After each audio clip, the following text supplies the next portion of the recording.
The six-day autumn session of the Meghalaya Legislative Assembly will begin from 9th September and will culminate on September 16. Informing this, Leader of Opposition Dr. Mukul Sangma said 3 days are allotted for government business, while 3 days are meant for private members' business. The calendar for the upcoming session was approved during a meeting of the Business Advisory Committee (BAC), chaired by the Assembly Speaker Medbah Lyngdoh.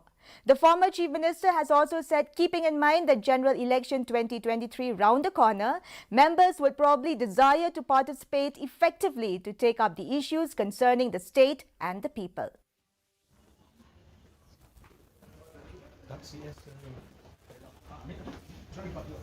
Members of the committee, we deliberated, we discussed about the considered time duration which we feel should be appropriately allocated both for the government business and the private members' business.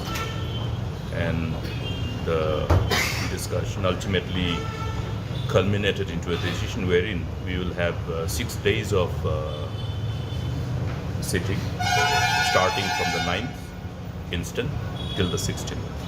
So there will be 6 effective working days, out of which 3 days are allotted for the government business and 3 days for the private members' business.